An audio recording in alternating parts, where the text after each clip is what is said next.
Buenas tardes, esto es Día Político por TSI. Rápidamente saludo a mis dos invitados. Luis León, del Instituto Holandés para la Democracia. ¿Cómo está? Mucho gusto, Ramón. Tranquilo. Buenas tardes. Un gusto al señor Eugenio Sosa también. Bueno, ya me lo presento. Ya lo presenté, Eugenio. me adelanté. ¿Qué tal, Ramón? Mucho gusto. Igual, pues que un placer estar acá con León y contigo, aquí. Yo dije, este Día Político. Yo dije hoy en la mañana en el noticiero, es una vergüenza, una vergüenza. Y creo que muchos lo han calificado así, la actitud que mostraron, no todos, porque no podemos meter a todos los políticos en la misma olla, algunos políticos en esto de los sorteos de las papeletas el pasado fin de semana. ¿Cuál es el mensaje que nos mandan? Comienzo con usted, Luis. Bueno, mire, Ramón, primero es que la gente no lo va a diferenciar, no va a decir este o aquel, va a decir la clase política. Correcto. Y ese es el resultado de lo que estamos viviendo desde el golpe de Estado en Honduras. Una crispación política, una división social que ha escalado a los más altos niveles de los liderazgos partidarios. Yo creo que es lastimoso ver cómo los partidos políticos han dejado de ser esos espacios de promoción ciudadana. Mire, son espacios de diálogo según su concepción, espacios de mediación, espacios de construcción, a ser espacios donde hay alta conflictividad. Yo creo que eso es parte de lo que nosotros hemos venido mencionando. Honduras no solamente necesita una reforma electoral, Ramón y Eugenio, necesitamos una reforma política. ¿Cómo se está haciendo la política en Honduras? ¿Cuál es el fin de la política? ¿Qué resultados nos está dando la política? Después de 40 años de una nueva democracia, Honduras se ha vuelto uno de los países más pobres y más desiguales del mundo. Entonces yo creo que aquí es importante entender que nuestros políticos han perdido el rumbo, han perdido la ruta, han perdido la idea, el por qué postularse a un cargo de elección popular, cuál es el interés, si el interés es un interés de sociedad o es un interés personal. Entonces yo creo que al final lo que hemos visto el sábado es una mezcla entre el resultado de lo que hemos venido sembrando los últimos 12, 13 años, más el desconocimiento de ley, la falta de formación y sobre todo la visión de un país. Bueno, usted escuchaba atentamente lo que dice Luis León. Sí. Ha perdido el rumbo los políticos, han perdido como el objetivo de lo que es buscar un cargo de elección popular. Claro, mire, aquí hay 2 a 3 elementos así puntuales, Ramón. El primero es que si este nivel se puede dar de violencia, porque llegaron a la violencia, ¿no?, verbal y física, se puede dar por un sorteo de una posición en una papeleta, preguntémonos qué se puede dar en una disputa de la candidatura por problemas de no claridad de resultados. Yo creo que debemos tomar conciencia que el horizonte electoral al 28 de noviembre, si no se sabe manejar con la seriedad y si no se asume con compromiso, la escala de violencia puede ser grande e inimaginable. Creo que ese es el primer mensaje.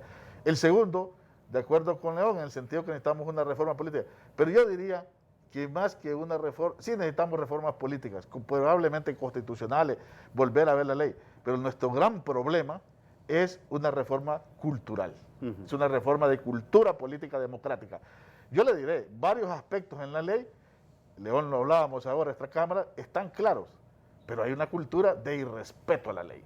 Mire, a mí me preocupa cómo cualquier partido político, grande o pequeño o partidito, se atreve a desafiar a un organismo estatal, que a pesar de que puede haber muchas críticas, pero es el ente rector de este proceso electoral, así como han desafiado a ese Consejo Nacional Electoral, que prácticamente creo que tuvo la sabiduría de sacar adelante ese proceso, pero digamos que en las primeras de cambio le doblaron el brazo cuantas veces quisieron. ¿Y qué pasa eso a la hora de presentar resultados? Si la gente cree que con fuerza puede modificar resultados y no solo en las urnas, estamos totalmente mal, equivocados y llevando al país a un rumbo realmente peor del que ya tenemos, que es grande. Yo siempre digo, Honduras está mal, pero puede estar peor. Ahora, pero ¿quién propicia, quién sigue propiciando estos hechos bochornosos, estas acciones vergonzosas de la clase política, Luis? No, a mí me parece que es a todos los niveles. A ver, Eugenio dice algo que es muy cierto.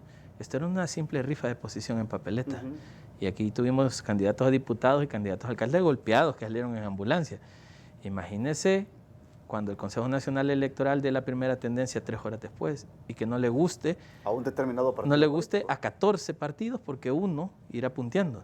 O que no le guste a 14 candidaturas, ¿no? Porque también estamos independientes, ¿no? Sí, bueno, sí. Sí, 14 partidos más 2 candidaturas. Más la candidatura y no les guste. Entonces aquí lo que creo yo es que es un tema que se ha venido degenerando, y estoy de acuerdo con Eugenio, culturalmente. En Honduras perdimos los valores democráticos, perdimos el civismo. Los procesos electorales hace 20 años eran fiestas electorales. La gente salía a las calles alegre a votar, con motivación, con esperanza. Hoy los procesos electorales, Ramón, le preocupan a la gente. La gente tiene miedo de las elecciones. La gente está preocupada si hay que comprar comida para un mes, porque va a haber estados de sitio. Los inversionistas dicen, no, yo paro mis inversiones hasta ver qué pasa. Es decir, ya no existe ese civismo, y eso pasa en todas las escalas, porque los directivos, por ejemplo, comunales o de barrio, están teniendo ese tipo de conflictos. Los directivos municipales están teniendo esos conflictos, los directivos departamentales están teniendo esos conflictos, y ahora nos damos cuenta que los altos directivos también, lo que significa que es parte de la mala construcción que hemos tenido de partidos políticos. Y con esto cierro. En Honduras creo que no tenemos claro si tener 2, 3 o 100 partidos es democracia, y creo que ese es parte del problema. Creemos que la democracia es que haya muchos partidos políticos o que haya muchos candidatos, cuando precisamente puede ser lo contrario. Mire, ese abanico que se abrió para la inscripción de partidos políticos, desde todo punto de vista, yo sé que estamos en una democracia, pero hay que regularlo. Es que aquí hay un problema. Hay que regularlo, Eugenio. León, aquí hay un problema. Mire, una vez que los partidos ya están inscritos, existe una regla democrática donde no debe haber un abismo de derecho entre mayorías y minorías, porque en una democracia las minorías también son importantes. Claro.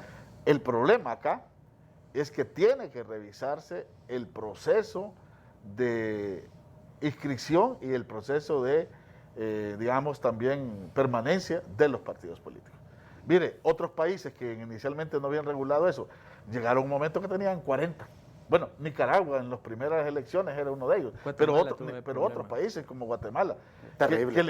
Si nosotros no corregimos, empezamos a corregir esto a futuro, vamos a tener 30 candidaturas y unas papeletas de diputados. ¿Sabe por qué?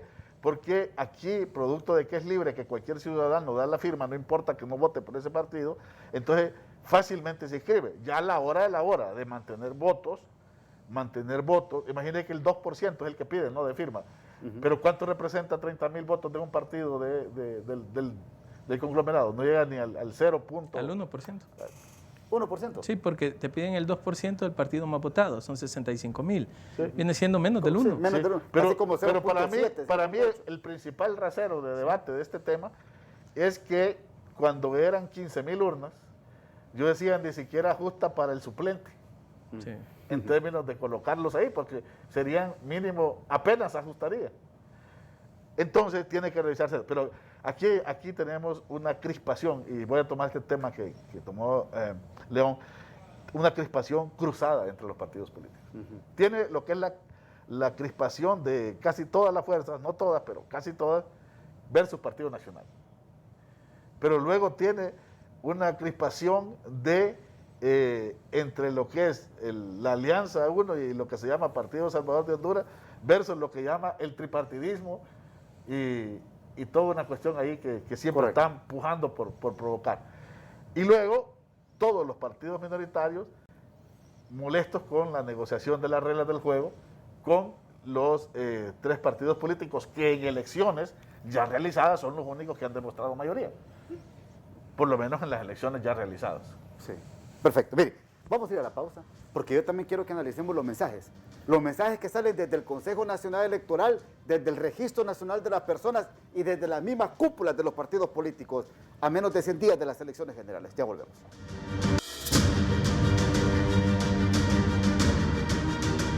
Miren, mensajes de que querían reformas o no querían. Mensajes del tema de la reelección o la segunda vuelta, voto electrónico, también provocó alguna polémica. Los mensajes desde el CNE, desde el RNP, desde la cúpula de los partidos políticos. Bueno, ¿y qué nos va a esperar para las elecciones generales en este tiempo que nos queda, menos de 100 días?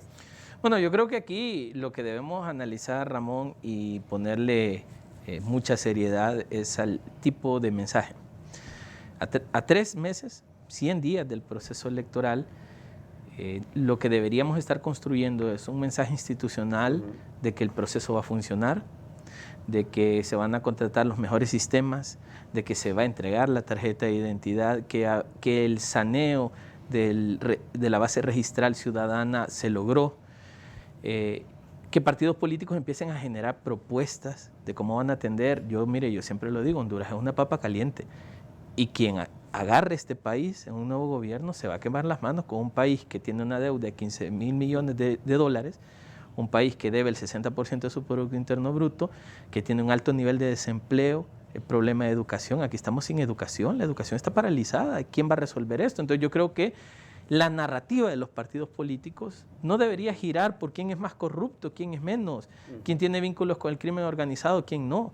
Esto debería girar alrededor de esa oferta hacia el pueblo hondureño para que puedan escoger los mejores hombres y mujeres. Y más allá de eso, también invitar a la ciudadanía a votar. Pero con la conducta que se ha venido mostrando de los políticos, de los partidos políticos, de las instituciones, lo que generan en la ciudadanía es el desinterés en el proceso. Y cuando se creó la idea de la reforma, y yo sé que Eugenio estuvo muy involucrado en ese proceso, correcto, la idea era recobrar la confianza en el 50% del padrón electoral que no vota. Y hoy pareciese más bien que el abstencionismo puede ser mayor, porque la gente no cree en esto, porque ves a los políticos agarrándose a golpes. Entonces, ¿qué puede esperar el pueblo hondureño de un liderazgo que no tiene clara la visión a dónde quiere llevar este país? Y a esto también podemos agregar, Luis León, lo que va a pasar, por ejemplo, a partir de mañana. Cerrados los 298 registros civiles municipales en todo Honduras, porque no les pagan un incremento salarial. La entrega del documento de identificación, más de 1 millón de hondureños no han recibido este documento en Honduras. Y estamos a pocos días ya, casi una semana, de que esos registros municipales asuman la responsabilidad. Correcto. Tanto de terminar de seguir enrolando, como debería ser normal y cotidianamente, y también seguir entregando las identidades. No, ahí viene una gran crisis. Sí, eso puede. ¿Y sabe cuál es el problema? Que nosotros tenemos el ambiente electoral. Yo creo que el ambiente electoral crispado y con conatos de crisis, esto va a permanecer.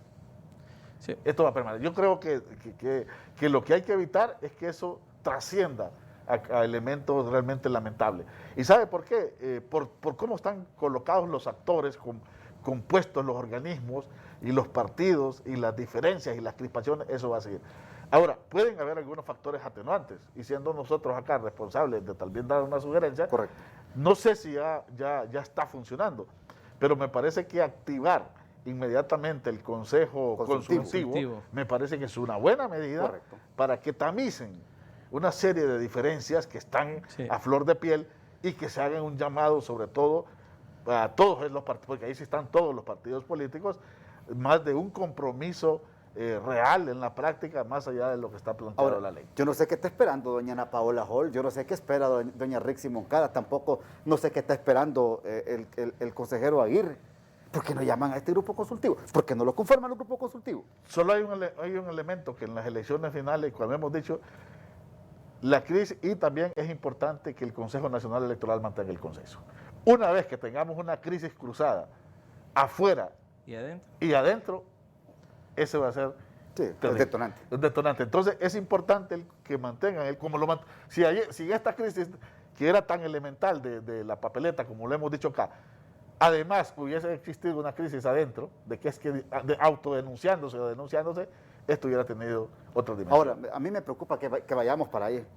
No sé, yo lo advierto como un elemento que hay que evitarlo, y el Consejo Constitucional. No, a mí me preocupa que con esa lista que usted dio, Eugenio, vayamos a las generales y mucho cuidado. Y mire, y más allá de eso, otra cosa que nosotros vemos como preocupante es que Honduras está en una crisis muy fuerte económicamente. Y estamos invirtiendo entre primarias y generales casi 3.000 millones de lempiras, cerca de 150 millones de dólares, en los dos procesos electorales, para que después digan que fraude, y pudiendo haber utilizado ese dinero en otro tipo de cosas que el pueblo necesita en este momento. Por lo cual creo que no solo es la responsabilidad de evitar una crispación que es innecesaria, o sea, ya no necesitamos una crisis, sino que garantizarle al pueblo hondureño que ese dinero que sale de nuestras bolsas y que también va a salir, porque mucho de eso es prestado, correcto, realmente genera el rédito de una elección que funcione. Porque si vamos a invertir 3.000 millones de lempiras para que a las 9 de la noche, cuando den la primera tendencia, todo el mundo salga a las calles a agarrarse a golpes, entonces la verdad perdimos el tiempo. Yo creo que la responsabilidad de las instituciones electorales, la responsabilidad de los partidos políticos, la responsabilidad de los líderes políticos, porque una cosa es el partido y otra es el liderazgo. Aquí hay mucho líder político que está llevando un discurso que no es precisamente el que el partido quiere manejar. Cómo el liderazgo realmente orienta al pueblo hondureño hacia lo que este proceso electoral debe representar. Tenemos arrastrando una crisis política desde el golpe de Estado, que sube, baja, con muchas inflexiones, pero que todos habíamos acordado que este proceso electoral le iba a poner fin, y ahora parece que no. Entonces, ¿a qué le estamos apostando? La democracia hondureña no es ir a votar, la democracia hondureña es que Eugenio, Ramón, Luis tengan oportunidades, tengan igualdad de condiciones, que si necesitamos ir a un hospital nos atiendan, necesitamos educación, hay educación. Y todo eso nace en los procesos electorales donde cedemos el poder a gobiernos. Y si no logramos que quienes quieren asumir el poder tengan una agenda con esa visión, yo creo que ahora nos vamos a meter a camisas de 11 varas, como decían los señores de antes. Ahora, por eso es oportuno que la gente vaya a votar. Claro. Eugenio, claro, que la gente vaya a las urnas. Mira, hay que evitar el abstencionismo. Yo creo que el mensaje de decir que va a haber abstencionismo, que se puede aumentar los porcentajes de abstencionismo, eso hay que eliminarlo del lenguaje de los que queremos que esta democracia, que para muchos es una democracia limitada, pero que muchos también queremos que se fortalezca. Claro, mire, yo creo que el elemento, aquí hemos estado hablando que queremos cambio, que no podemos con estos grandes problemas nacionales. Hay una realidad. La política puede estar muy desprestigiada, puede estar muy mal. De hecho, incluso en el mundo, no solo en Honduras, en América Latina, pero hasta hoy en día los únicos que enfrentan los problemas nacionales con claridad, o que los pueden enfrentar o no lo hacen, son los estados. Y los estados surgen esencialmente de la política. Los estados como expresiones gubernamentales también nacen de la política, nacen de los partidos, nacen de la participación ciudadana. Todo aquel ciudadano que crea un cambio, que quiera un cambio, pero que a la vez rechaza la política y no toma opción dentro del abanico que hay, porque es el que tenemos ahora, realmente está perpetuando la situación del país. Entonces necesitamos, aquí debería haber una alianza amplia entre sociedad civil, diferentes actores, empresarios, Consejo Nacional Electoral, haciendo una campaña como nunca, porque la gente vaya a las urnas. Correcto. No les corresponde a ellos decir por qué partido, pero sí porque vayan a las urnas. Ya la campaña propia de los partidos para sus propios votos la hacen, pero es importante hacer un pacto nacional de participación electoral. Perfecto. Los partidos políticos no deben de ser malos hijos. La democracia los parió, entonces que no sean malos hijos. No, mire. Los partidos políticos deben de fortalecer esta democracia. Pero además solo esto, esos partidos, si siguen por ese camino, pueden llegar a desaparecer. Eso no se lo quieren creer. Bueno, vamos a la pausa y seguimos platicando aquí en Día Político.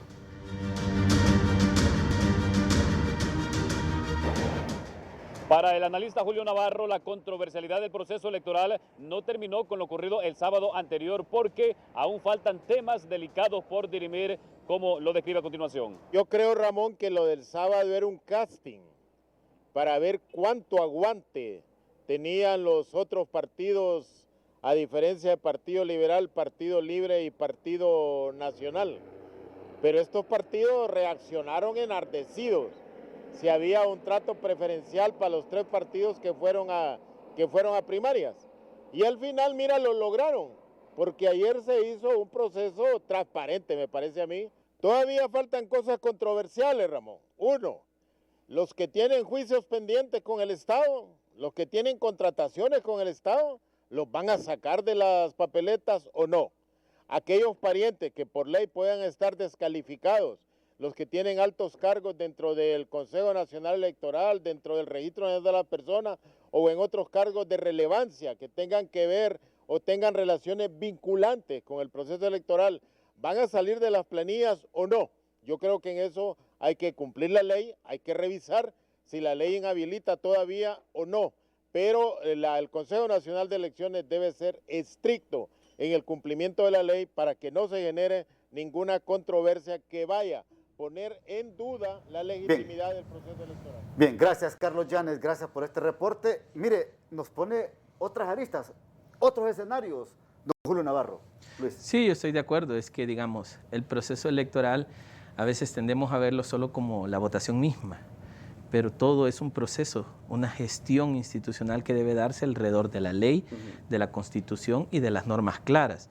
Y cuando la ley ya define algunos parámetros en cuanto a financiamiento, en cuanto a derechos y obstaculizaciones para la participación, entre otras cosas, yo creo que el responsable de aplicar esto es el Consejo Nacional Electoral.